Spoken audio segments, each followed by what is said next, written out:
दोस्तों नमस्कार, मैं उपेन्द्र यादव। आप सबका इस लाइव प्रोग्राम में स्वागत है।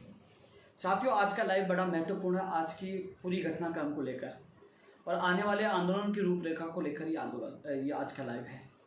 साथियों, जो शहीद स्मारक पर कई साथी हमारे डटे हुए हैं और पूरे दिन पर डटे रहे और मैं शहीद स्मारक पर क्यों नहीं पूछ पाया इस लाइव में मैं आपको जवाब दूंगा, क्योंकि हर बात का जवाब मैं आप लोगों को दूंगा। उपेन्द्र यादव खुद का नुकसान कर सकता, लेकिन मेरे प्रदेश का बेरोजगार का नुकसान नहीं होने दूंगा। मैं अपनी जान दे दूंगा, लेकिन कभी भी मेरे कर्तव्य से, मेरे वादे से कभी पीछे नहीं हटूंगा। मैं 9 साल से लगातार युवा बेरोजगारों के हित के लिए लड़ता आया हूँ और हमेशा लड़ता रहूँगा। मुझे पता है कि साथियों क्या घटनाक्रम है, उसके बारे में आपको अवगत करवाना जरूरी है और उसके बाद शहीद स्मारक में मैं किस कारण से नहीं पूछा वो भी आप लोगों को बताना जरूरी है और आगे हम कल से हम आगे क्या करने वाले हैं ये भी आप लोगों को बताना जरूरी है। साथियों, आप लोग ज़्यादा से ज़्यादा लोगों के पास ये मेरा वीडियो शेयर करें। आप भी जो जितने लोग जुड़े हुए हैं आप शेयर करते रहिए, क्योंकि प्रदेश के तमाम बेरोजगारों तक ये मेरा लाइव ये वीडियो जाना चाहिए। साथियों, जो आंदोलन का जो आगाज हमने किया था, जो हमने ऐलान किया था, साथियों कल रात को ही मेरे पास पुलिस प्रशासन के फ़ोन आने लगे थे। रात को 11 बजे फ़ोन आया। हालांकि दिन में जब मेरे पास फ़ोन आया था, दिन में ये कहा गया कि भैया कांग्रेस का प्रोग्राम है, आप जो 10 बजे का आपका प्रोग्राम है वो कैंसिल करो। आपको 10 बजे का प्रोग्राम कैंसिल करना पड़ेगा, आपको बाद का समय दिया जाएगा। मैंने कहा मैं समय चेंज नहीं करता। करीब वो 3-4 बज गए होंगे जब मैं ऑफिस में बैठा था, तब पुलिस प्रशासन का फ़ोन आया।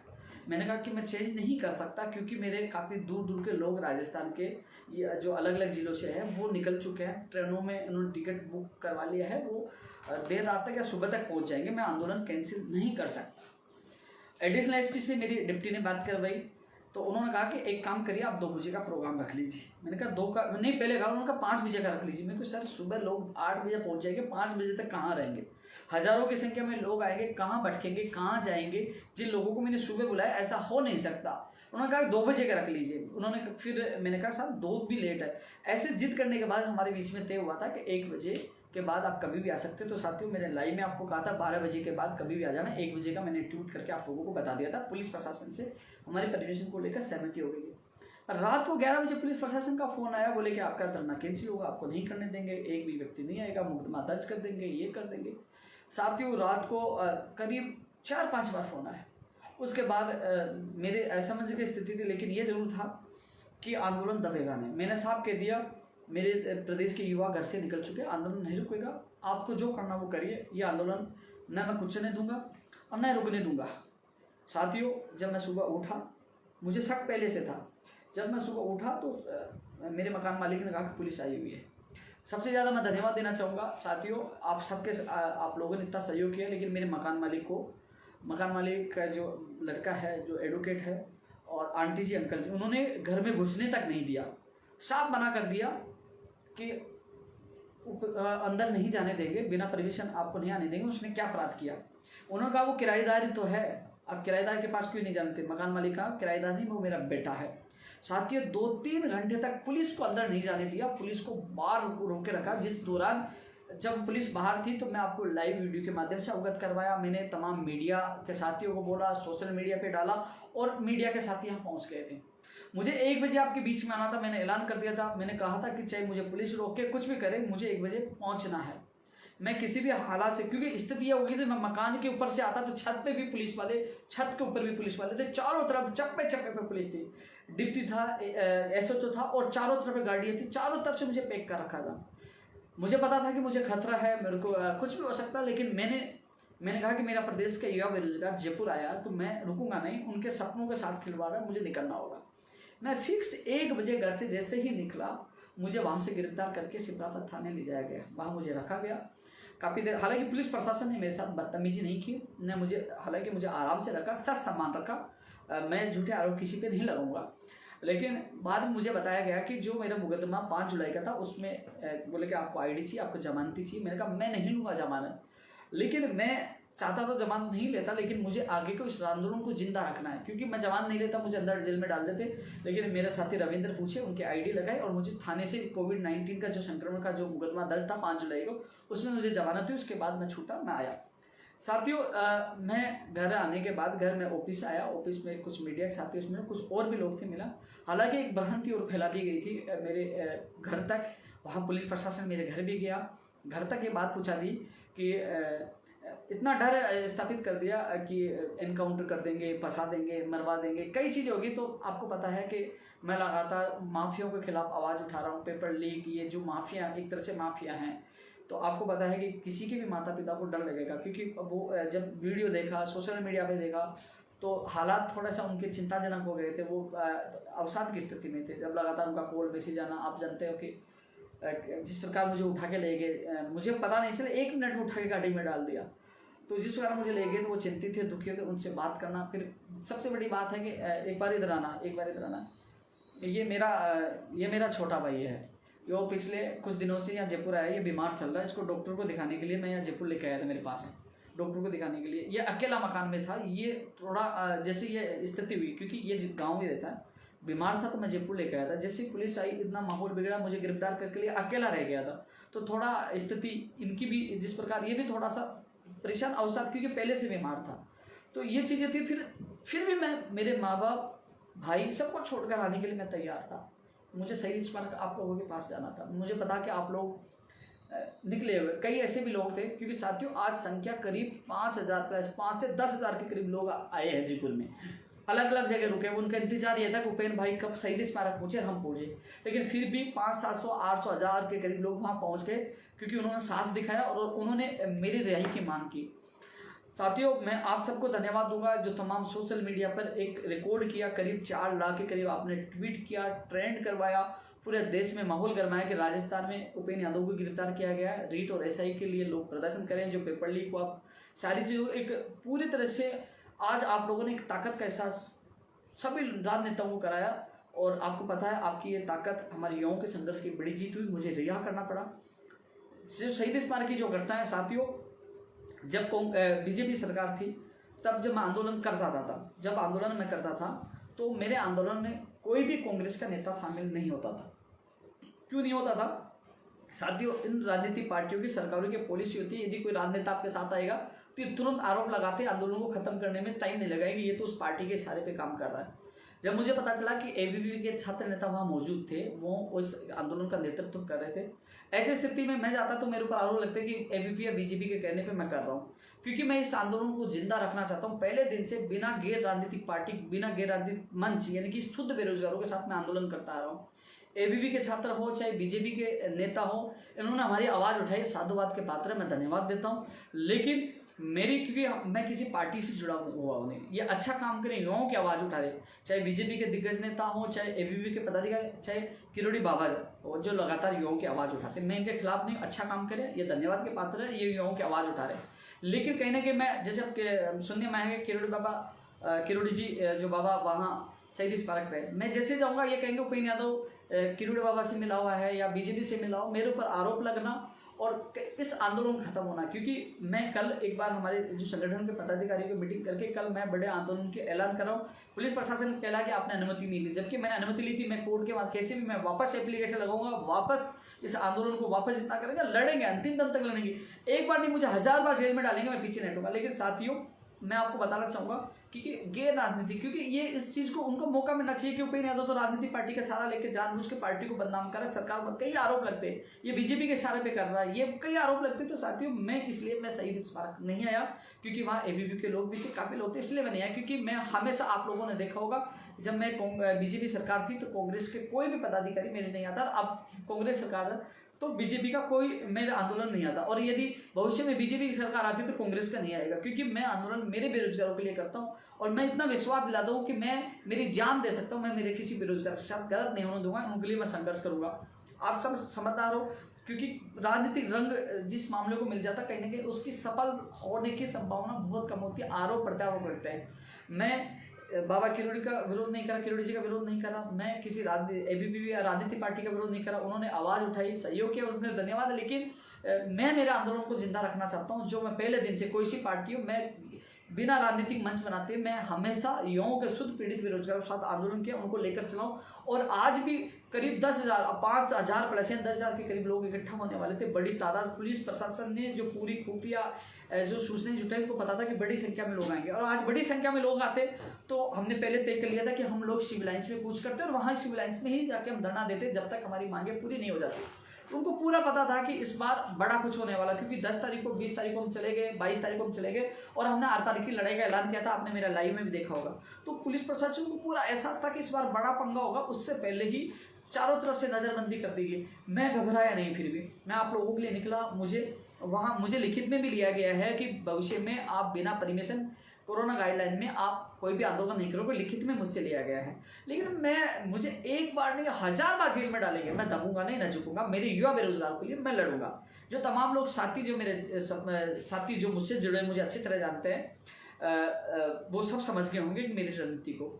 क्योंकि अब पुलिस प्रशासन का कहना है कि आप आंदोलन से पहले आपके डेलीगेशन को हम मुख्यमंत्री जी के अधिकारियों से मिलाएंगे। कल वो मुझे मिलवाने के लिए भी कहना है, मैं कल जाऊंगा, उनको अवगत कराऊंगा। उन्होंने ये कहा पुलिस प्रशासन ने कि आपने आंदोलन से पहले एक बार अवगत क्यों नहीं कराया। मैंने कहा एसआई भर्ती के लिए 2 बार हमने अवगत करवा दिया। 20 तारीख को मुख्य सचिव को, 22 को हमने सीएमओ में अवगत करवाया था। नहीं बोले रीट के लिए नहीं करवाया आपने, तो मैंने कहा रीट के लिए अब करवा देंगे, आप मौका अब टाइम दिला दो, हम तो लिखित में दे देंगे। तो साथियों मैं कल टाइम एक बार फिर अवगत कराऊंगा और अवगत कराने के बाद मैं साफ कह दूंगा कि भैया हम 5 दिन या 6 दिन बाद फिर सड़कों पर उतरेंगे, हजारों की संख्या में उतरेंगे। कितने लोगों को गिरफ्तार करोगे? तो कल मैं एक बार मुलाकात करके कल समय और तारीख फिक्स कर दूंगा। साथियों मैं आपको कभी भी पहले भी अकेला नहीं छोड़ा था, न छोड़ूंगा। आपके लिए मैं जी जान से लड़ूंगा। जिस प्रकार आप लोगों ने प्यार दिखाया, जिस प्रकार आपने संकट में मेरा साथ दिया, और आप लोगों ने जिस प्रकार सोशल मीडिया पे एक ही नाम था, उपेंद्र यादव को रिहा किया जाए, आपने इतना मेरा सहयोग किया, तो मैं कैसे आप लोगों के लिए पीछे हट जाऊंगा? मरते दम तक आपके लिए संघर्ष करूंगा। साथियों आज युवा ताकत का एहसास पूरे राजनेताओं को, पूरी सरकार को हो गया कि हाँ राजस्थान में युवा कितने साथ। क्योंकि साथियों आप लोगों के लिए इसलिए तो मरता हूँ कि मुझे पता है कि मेरे युवा मेरे साथ दिल से जुड़े हुए, दिल से जुड़े। आज एहसास आप लोगों ने करवा दिया कि हर जगह एक ही आवाज थी। आपने इतना मेरा साथ दिया। वहाँ शहीद स्मारक में जो लोग पूछे वो नारे लगा रहे थे कि उपेंद्र यादव को रिहा किया जाए। मैं आप सबका हाथ जोड़कर दिल की गहराई से आपका मैं अभिनंदन करता हूँ, धन्यवाद देता। लेकिन साथियों इतना विश्वास दिला दूं कि ये लड़ाई खत्म नहीं हुई, कि आज जो पूरे नेशनल में ये अपना मुद्दा छाया हुआ है, क्योंकि एक मामला हाईलाइट हुआ है और इस आंदोलन को हम रुकने नहीं देंगे। कल मुलाकात के बाद मैं तारीख की घोषणा करूंगा और हम सब मिलकर लड़ाई लड़ेंगे। क्योंकि साथियों जिस प्रकार जो अपराधी है, जिस प्रकार पेपर लीक का मास्टरमाइंड बत्तीलाल की फोटो वायरल हो रही है, वो किस किस से मिला, इसमें कौन कौन लिप्त है, कहाँ कहाँ पेपर पूछा है, कि नेट बंदी से पहले पेपर आया है तो कहाँ कहाँ गया। नेट बंदी का मतलब सुबह 5 बजे नेट बंद हो, उससे पहले यानी कि रात को पेपर आया, तो किस किस को दिया, कहाँ कहाँ तक पूछा, इसकी कड़ी सरकार पकड़े, एसओजी से जांच करें। क्योंकि पेपर मुझे लगता है जिस प्रकार 1-2 दिन पहले आया था, कहीं ना हजारों की संख्या में, मान लीजिए किसी कोचिंग वालों को भी दे दिया होगा, तो कितने लोगों तो गया। और इसके अब सबसे बड़ा सवाल है साथियों इसकी तय तक, क्योंकि इसमें अब रोचक हो गया कि कहीं ना कहीं किसी राजनेता का संरक्षण इन लोगों को प्राप्त है और हम सब मिलकर पीछे पड़ेंगे तो उस राजनेता का चेहरा भी बेनकाब होगा और कड़ी से कड़ी जुड़ेगी, तो वो तमाम लोग जेल भी जाएंगे। और साथियों हम सब मिलकर आज पहले एसआई में हुआ, फिर रीट में हुआ और फिर पटवारी अन्य भर्तियों में होगा, तो हम सबको लड़ना होगा कि सख्त से सख्त गैर जमानती कानून बने। एसआई भर्ती 2021 का जो एसआई का पेपर जो बीकानेर से पाली आया, 12 लोग गिरफ्तार हुए और उसके बाद उस जांच को रोक दिया। 12 लोगों ने कहाँ कहाँ सर्कुलेट किया, कितने व्हाट्सएप पे डाला, ओमार सीट कैसे बाहर आई, जयदेव का क्या हुआ, वीडियो कैसे, और डमी अभ्यर्थी जो पकड़े गए थे, वो सारी चीजें उनको खुलासा नहीं, उनको दबा दिया गया। कम से कम उसकी जांच में पता चलता कि कौन इसके पीछे है। और वैसे ही रीट में अब दबाया जा रहा था। उन 6 लोगों को गिरफ्तार कर दिया गया। साथ ही आप सोचिए कि 6 लोग जो गरीब परिवार साथी अभ्यर्थी हैं, जिन्होंने पेपर देरी से पूछने का उन्होंने मामला उठाया, उन्होंने कहा कि नकल हो रही है, उनको राजकार्य का मुकदमा दर्ज कर दिया। उन 3 बेटियों का जो बिलक बिलक कर रोती रही, वही नहीं, इसके अलावा कई परीक्षा सेंटर पे कई ऐसे अभ्यर्थी हैं जो 1 मिनट लेट पूछे, उनको रो दिया गया। और जो 1-1 घंटे तक पेपर लेट पूछा है, उनको केवल निलंबन किया, उनको बर्खास्त क्यों नहीं किया। तिलक पीजी कॉलेज बस्सी का मामला हो, अब हर कई जगह पेपर खुले आए, तो सारी चीजों के लिए न्याय आप लोगों को मिले। साथियों तह तक जाएंगे। कई लोग ऐसे कह रहे हैं जो 135-30 नंबर लेके आ रहे हैं रीट में, वो कह रहे हैं कि और ऐसा ही में भी कि हमारे अच्छा पेपर हो गया, उपेंद्र यादव जी हमें बख्श दो। कुछ लोगों के मुझे मैसेज दिखे। हालांकि साथियों उन लोगों को मैं कहना चाहूंगा, मैं आपके साथ हूं, मैं आपके खिलाफ नहीं हूं। मैं उन लोगों को नहीं बख्शना चाहता हूं जो इस तंत्र में जुड़े, जो भ्रष्ट है, जिस राजनेता से जुड़े, उनका मैं पर्दाफाश करना चाहता हूं। भविष्य में किसी के साथ गलत नहीं हो। और रही बात जब जांच होगी, जब एसओजी जांच करेगी, हम सबका दबाव होगा, आप भीड़ तंत्र का दबाव होगा, निष्पक्ष जांच होगी। जैसे डिग्री में जांच हुई थी और वो पेपर रद्द करना पड़ा था, उनके पास सबूत आए थे, तो पूरी जांच होगी तो आपके सामने भी आ जाएगी। आपको पता लग जाएगा कि इन्हें कितने हजारों को सर्कुलेट कर दिया, हजारों को सर्कुलेट करेंगे, तो साथियों फिर आपका भी नंबर नहीं आएगा। इसलिए आप भी इस लड़ाई में साथ हो कि निष्पक्ष एसओजी से जांच हो, कम से कम वो अपराधी पकड़े जाए। कौन कौन साथ है, तो दूध का दूध और पानी का पानी हो जाए। क्योंकि इन युवाओं को न्याय मिलना बहुत जरूरी है। जो कई सालों से तैयारी कर रहे थे रीट के लिए, कई सालों से तैयारी कर रहे थे साथियों। कई लोग मैसेज कर रहे हैं भर्ती रद्द होनी चाहिए। साथियों जब ये पूरे तंत्र के सारे लोग पकड़े जाएंगे, सारे लोगों तक पता, इन लोगों के पास पेपर गया, पूरी चीजें खुलासा हो जाएगा, तो आपको पता सब बंडाफोड़ होगा, राजनेता का नाम आएगा, सब तक दोनों भर्तियां रद्द हो जाएंगी। जब ये चीज पकड़ी जाएंगी और सारी चीजें खुल के आ जाएगी, ये पेपर कहाँ कहाँ तक पहुंचा है, सारी चीजें कनेक्शन जुड़ जाएगा, तो कहने की जरूरत नहीं, इनको सरकार को पेपर रद्द करना पड़ेगा, क्योंकि सारा खुलासा हो। लेकिन खुलासा करवाने के लिए, इनको पकड़वाने के लिए हमें भीड़ तंत्र, यानी कि हमें आवाज बुलंद करनी पड़ेगी। साथियों आज पूरे प्रदेश की मीडिया ने इतना सपोर्ट किया, मैं पूरी मीडिया का हाथ जोड़कर धन्यवाद देता हूं कि आप लोगों ने पूरा सपोर्ट किया। लेकिन एक चीज और बता दूं, कई लोगों की गलतफहमी कि उपेंद्र यादव को जेल में डाल दिया तो उपेंद्र यादव घबरा गया। डरता किसी के बाप से नहीं, सीना ठोक के कहता हूं लड़ूंगा, हार नहीं मानूंगा। मेरा छोटा भाई बीमार था, या मौजूद था, घर वाले परेशान थे, फिर भी इतना हौसला है कि मेरी वजह से मेरे परिवार के माँ बाप, मेरे माँ बाप रो सकते हैं, लेकिन मैं लाखों बेरोजगारों के माँ बापों को रोने नहीं दूंगा, उनके विश्वास पे खड़ा उतरूंगा। मुझे उन बेटियों के आंसू, मुझे उन 6 बेरोजगारों की पीड़ा, उनके परिवार के सदस्य, तब मैंने ऐलान किया था कि नहीं 30 तारीख को बड़ा कुछ होगा, और फिर भी मैं दुखा नहीं, मैं घर से निकला मदमस्त होकर, सीना तान के निकला। हाँ गिरफ्तार करना तो करिए, गिरफ्तार किया, लेकिन आप युवाओं की ताकत के आगे मुझे रिहा करना पड़ा, ये सबसे बड़ी आपकी जीत है। और धीरे धीरे हमारे संगठन को, आप लोगों के, हम सब मिलकर एक बड़ी ताकत हमारी बन रही है। तो साथियों कल एक बार अधिकारी जो मुझे आज विश्वास दिलाने उनके साथ एक बार मैं अवगत कराऊंगा कि भैया हम चाहते हैं हमें न्याय मिले, और कल साथ में ही अल्टीमेटम के साथ जो कानूनी प्रक्रिया, जो उनको कहते हैं लिखित में 1 नहीं 10 पन्ने दे दूंगा, और कल ही तारीख फिक्स करके हम इस लड़ाई को आर पार की लड़ाई लड़ेंगे। क्योंकि जांच होगी तो कई बीच में बड़े बड़े लोगों का, जो संरक्षण दे रहे नेताओं का, उनका पर्दाफाश भी होगा, और इस लड़ाई को हम सब मिलकर लड़ेंगे। जो लोग मैं शहीद स्मारक क्यों नहीं आया और मैं क्यों नहीं जा रहा, ये चीज का जवाब आप लोगों को मिल गया होगा। हालांकि जो आंदोलन कर रहे हैं अच्छी बात है, आंदोलन कर रहे हैं तो हमारी इन मांगों को, मेरे प्रदेश की बेरोजगार की मांगों को बल मिल रहा है, हमें मजबूती मिल रही है, हमारे संघर्ष में कोई साथ आ रहा है, उसका स्वागत है। बहुत बहुत धन्यवाद, आप सहयोग कर रहे हो, हमारी संघर्ष को बहुत बड़ी मजबूती मिलेगी। लेकिन मेरे साथ जाने के बाद हमारा आंदोलन कमजोर कर दिया जाएगा कि ये उनसे मिला। जब मैं निष्पक्ष रहूंगा, मेरे साथ निष्पक्ष शुद्ध बेरोजगार रहेंगे, तो कहीं ना कहीं मेरा आंदोलन, मेरा मतलब हम सब का आंदोलन, हम मेरे सारे तमाम बेरोजगार आंदोलन मजबूत रहेगा, और कहीं ना कहीं वो मांग भी पूरी हो पाएगी। क्योंकि कई बार आपने देखा होगा, पहले भी कई आंदोलन हुए तो ये कहते हुए उन आंदोलनों को कुचल दिया गया कि ये तो किसी राजनीतिक पार्टी से प्रेरित है। तो साथियों मुझे, मेरा दिमाग, मेरा सारी रणनीति ये रहती है कि मुझे ये नहीं कहने प्रकार है मेरे युवा बेरोजगार का काम कैसे करवाना, उनका काम करवाने के लिए मुझे कोई सी भी रणनीति, मुझे मेरी जान देनी पड़े तो मैं पीछे नहीं हटूंगा। मेरे लिए मेरा युवा सबसे पहले, युवाओं के अधिकारों के लिए मैं पीछे कभी पहले भी नहीं हटाता, न अब हटूंगा। मैं खुद का नुकसान कर सकता हूँ, लेकिन मेरे किसी युवा बेरोजगार का नुकसान नहीं होने दूंगा। साथियों सुबह से मैं खुद भी पहले थाने में था, कि मैं खुद भी अभी तक इतना पूरा शरीर, मैं बिल्कुल थक चुका हूँ, लेकिन मेरे आपके बीच में आना बहुत जरूरी था, क्योंकि मैं एक किसान का बेटा हूँ, आम परिवार का घर से निकला हुआ हूँ, और आप लोगों का, क्योंकि आप लोगों का बहुत विश्वास है, आप लोग इंतजार कर रहे थे, और सबसे बड़ी बात आप लोग इतने चिंतित थे कि हमारा उपेंद्र भाई कहाँ गया। आप लोगों ने इतना प्यार, इतना सम्मान, इतना सब साथ दिया ना, तो इससे मुझे ताकत मिली है। मैं जब आपने मेरी बाइट देखना, वहीं बाहर किसी मीडिया वालों ने मेरी बाइट ली थी, मैंने डाला, थाने के बाहर निकलते ही मैंने सबसे पहले अल्टीमेटम दिया था कि लड़ाई रुकी नहीं है। गया तब अल्टीमेटम देके गया था कि ये लड़ाई हमारी समाप्त होगी नहीं होगी, क्योंकि जब तक कानून नहीं बन जाए, जब तक SI भर्ती 2021 रीड 2021 के अभ्यर्थी को न्याय नहीं मिल जाए, जब तक ऐसे निष्पक्ष जांच नहीं हो जाए, हम लोग इस आंदोलन को समाप्त नहीं होने देंगे, ना कुचलने देंगे, लड़ेंगे। तो सभी साथियों से मेरा निवेदन है, तमाम लोगों तक ये मेरा लाइव पूछाए, और भर्तियों के लोगों से ये कहना चाहूंगा कि जो कल पंचायत राज LDC भर्ती 2013 का धरना है, मैं 12 बजे वहां पूछूंगा। केवल पंचायत राज LDC भर्ती के जो अभ्यर्थी वो इकट्ठे हुए, उन्होंने प्रोग्राम रखा, मुझे भी आमंत्रित किया, तो कल 12 बजे मैं शहीद स्मारक उनके धरने में जाऊंगा। इसके अलावा जो और अन्य भर्तियों के लेकर भी मैं कल जाऊंगा, तो उनको वो वादा याद दिलाऊंगा। मुझे पता है कि प्रदेश के तमाम बेरोजगार, चाहे चिकित्सा विभाग हो, शिक्षा, मुझे सब पता है।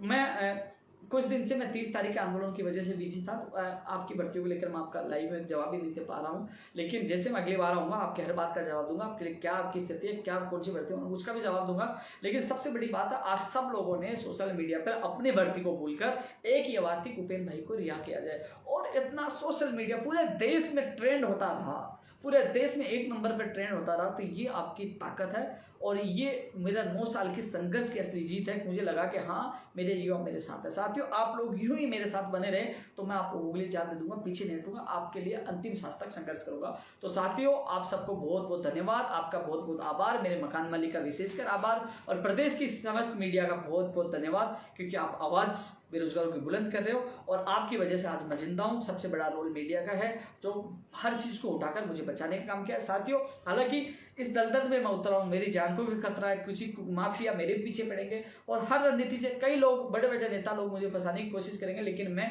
कभी भी, चाहे मुझे फंसाए, जेल में डाले, मैं पीछे नहीं हटूंगा। आप लोगों के लिए लड़ता रहूंगा, अंतिम सांस तक लड़ता रहूंगा। फिर अगले लाइव में आपसे मुलाकात करूंगा। तब तक के लिए बाय।